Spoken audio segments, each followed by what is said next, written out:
Hello दोस्तों, welcome to मार्बिस robotics channel. तो कैसे हैं आप लोग? मुझे उम्मीद है आप लोग सभी अच्छे से होंगे और अपना ख्याल रख रहे होंगे। तो आज की वीडियो में हम आपको बताने वाले हैं कॉस्मिक बाइट GK12 नियॉन के बारे में। तो इस कीबोर्ड की आज हम लोग रिव्यू करेंगे और जानेंगे कि इस कीबोर्ड में क्या खूबियाँ है। साथ ही साथ इसकी स्ट्रक्चर क्वालिटी की बात करेंगे और ये कीबोर्ड बेहतरीन है या नहीं। 2000 प्राइस के अंडर ये कीबोर्ड आपके लिए सही है कि नहीं, इस बारे में भी बात करेंगे इस वीडियो पे, तो हमारे साथ बने रहे।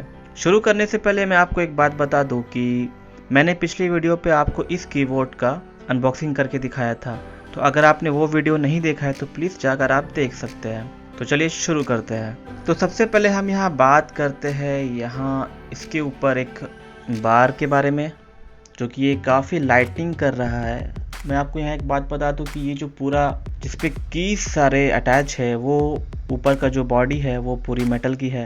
इस पे साथ ही साथ मैंने आपको जैसे बताया था कि इस पे मैकेनिकल स्विचेस है।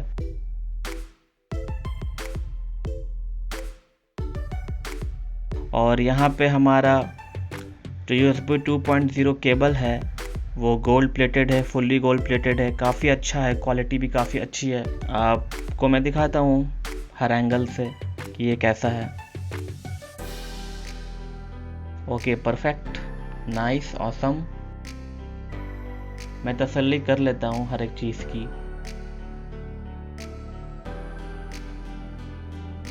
इसके बाद मैं आपको दिखाता हूँ इस कीबोर्ड की केबल लेंथ क्या है। तो मैं यहाँ पे जस्ट इस तरह करके आपको दिखा रहा हूँ कि ये कितने बार पे एक और ये दो, मतलब 2 बार अगर आप इसे रैप करेंगे तो कुछ यहाँ तक लेंथ आ रही है इस कीबोर्ड की। तो लेंथ का कोई दिक्कत नहीं है, काफ़ी बड़ा लेंथ है, बहुत अच्छा, आराम से आप इसे एडजस्ट कहीं भी कर सकते हैं। और जैसा कि बताया था, ये जो इसका केबल है थ्रेडेड नहीं है, मतलब कि थ्रेडेड केबल नहीं है।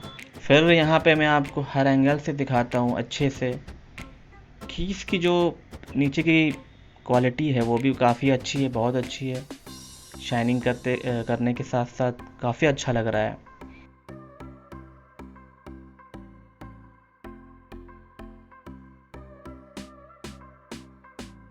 और यहाँ पे मैं आपको बैक करके दिखाता हूँ कुछ इस तरीके से। ये 2 अप और डाउन नीचे ग्रिप दिया हुआ है ताकि अपनी जगह से कीबोर्ड हिले ना। फिर ये एडजस्टिंग क्या कहते हैं इसे, ताकि आप इसे ओपन करके कीबोर्ड को रखें तो आपको आसानी हो गेम्स या टाइपिंग वगैरह करने पे।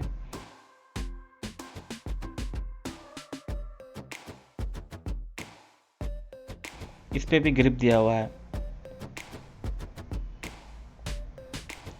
मैं आपको इसे हर एंगल से दिखा रहा हूँ ताकि आपको समझ आ जाए कि ये कीबोर्ड की जो स्ट्रक्चर क्वालिटी है, बिल्ड क्वालिटी है, कैसी है। फिर मैं यहाँ आपको कीज़ को ओपन करके दिखाता हूँ, मतलब एक सिंगल की को मैं ओपन करके दिखाता हूँ। तो यहाँ पे हमारा है ब्लू मैकेनिकल स्विच और यहाँ पे मैं आपको साउंड सुनाता हूँ।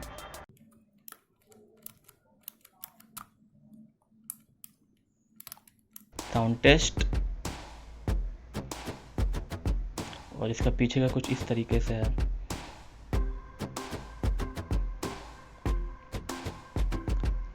तो अब बात करते हैं इस कीबोर्ड के लाइट के बारे में, कितने तरह का मोड है इस पे। 1, 2,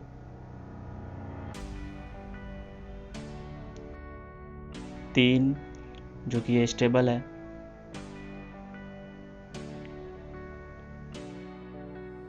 4 ये चौथा है, जो कि आप प्रेस करेंगे वो लाइट जलेगी। ये 5,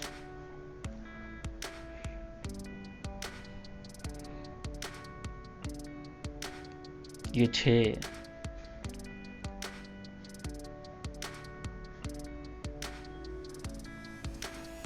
और ये 7,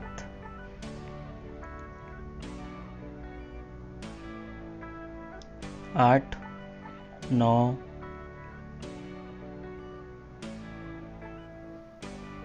तो टोटल इस पे 9 तरह का मोड है। मतलब कि आप इससे 9 तरीके से इसकी लाइट को आप एडजस्ट कर सकते हैं। और अभी तक का मुझे ये सबसे ज़्यादा स्टेबल वाला अच्छा लगा, क्योंकि मुझे ज़्यादा ऑफ ऑन पसंद नहीं है। तो ये स्टेबल जो है ये अच्छा है। इसकी जो बेस्ट पार्ट ये है कि ये कीबोर्ड जो है रेम्बो है, कि जब इस मोड पे रखा हूँ स्टेबल मोड पे तो ये रेम्बो का लुक दे रहा है। तो मैं आपको यहाँ बताता हूँ कि कैसे आपको मोड एडजस्ट करना है। FN दबा कर रखिए, उसके बाद INS जो आपको ऊपर दिख रहा होगा मेरे थंब पे, ओके। तो FN प्लस INS को एक साथ दबाना है। एक मोड मेरा ये, 2, 3, 4, 5, 6, 7, 8, 9, टोटल इस पे 9 है। मतलब कि 9 तरीके से आप इसके मोड को एडजस्ट कर सकते हैं। आपको जैसा पसंद है आप वो मोड रख ले। तो अब सबसे मेन पार्ट की बात करते हैं, जो कि इस कीबोर्ड का सबसे मेन पार्ट है, वो है ये कीबोर्ड मैकेनिकल है। बट मैकेनिकल क्यों कहा गया है? क्योंकि इसकी जो स्विचेस है वो मैकेनिकल है अंदर की। तो मैकेनिकल स्विचेस की आपको पता होगा कि डिफरेंट साउंड होता है। तो अब बात करते हैं इसकी साउंड क्वालिटी की। यहाँ पे मैं आपको सुनाता हूँ, आप एंजॉय करें। हर एक कीज प्रेस करके दिखाऊंगा कि हर एक कीज किस तरीके का साउंड कर रहा है। तो हर एक कीज का आप मजा ले, एंजॉय करें।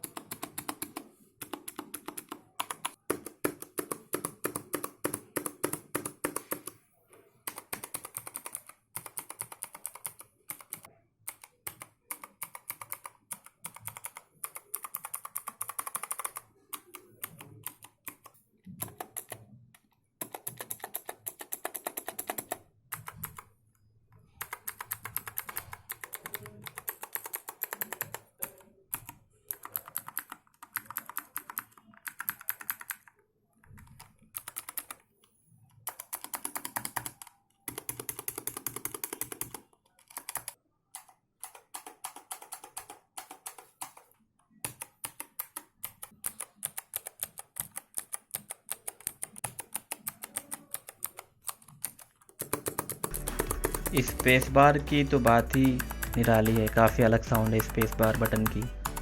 तो हो गया साउंड टेस्ट। मुझे उम्मीद है कि आपको बहुत पसंद आया होगा, इस कीज़ की साउंड आपको बहुत पसंद आई होगी। तो टॉप व्यू से मैं आपको दिखाता हूँ, मतलब कि ऊपर के व्यू से मैं आपको दिखाता हूँ। तो ये कीबोर्ड कुछ इस तरीके से दिखता है। काफ़ी स्लिम है यार, ज़्यादा स्पेस भी नहीं लगेगा आपका अगर आप इसे कहीं छोटे से जगह पे रखना चाहते हो। तो काफ़ी स्लिम है, बहुत मज़ा आएगा। और साथ ही साथ इसकी ये कीबोर्ड की जो लेंथ है थोड़ी हल्की सी लंबी तो है, बट स्लिम काफ़ी है। देन उसके बाद स्लिम होने के साथ साथ इस कीबोर्ड की जो हाइट है वो कम है, लेंथ हल्की सी लंबी है। इसीलिए लंबी है क्योंकि यहाँ पे आपको नम पैड मिल जाता है। तो बस इतने से में यहाँ पे आपको नम पैड भी दिखने को मिलता है। इसीलिए मैंने बार बार आपको कैमरा रोटेट करके दिखाया है हर एंगल से किस तरीके से ये है एक्चुअली में। Build quality, structure quality superb, काफ़ी मज़ेदार है यार। तो अंडर 2000 में ये बहुत ही अच्छा है। मैंने 5 मंथ यूज़ करने के बाद ही रिव्यू दिया अपना। अभी तक मुझे कोई प्रॉब्लम नहीं आई है, बहुत बेहतरीन है दोस्तों। अगर आपका ये फर्स्ट गेमिंग कीबोर्ड है तो आप इसे बिल्कुल ले। मैं इसे एक्सपीरियंस कर चुका हूँ, इसकी हर एक चीज़ अच्छी है। अमेज़ॉन का लिंक मैंने डिस्क्रिप्शन पे दे रखा है, अगर लेना चाहते हैं तो आप मेरे डिस्क्रिप्शन पे जाओ इस वीडियो के और जाके परचेज़ कर सकते हो। आई होप सो गाइस कि आपको ये वीडियो पसंद आया होगा। अगर पसंद आया तो प्लीज़ लाइक करना, एंड कुछ कहना हो, कुछ क्वेरीज हो आपके मन में तो कमेंट ज़रूर कर देना, और शेयर करो अपने दोस्तों के साथ। अगर आप अपने दोस्तों को राय देना चाहते कि भाई ये कीबोर्ड सही है गेमिंग के लिए तो बिल्कुल ले सकते हैं। इसी तरह अपना प्यार बनाए रखो हमारे वीडियो, हमारे चैनल के ऊपर। और हमेशा की तरह मैं आपको बस यही कहूँगा कि दोस्तों अपना ख्याल रखो और अपने परिवार वालों का भी ख्याल रखो, साथ ही साथ दूसरों का भी ख्याल रखो। मिलते हैं नेक्स्ट वीडियो में, आज के लिए बस इतना ही। और चैनल पे नए हो तो सब्सक्राइब जरूर करना।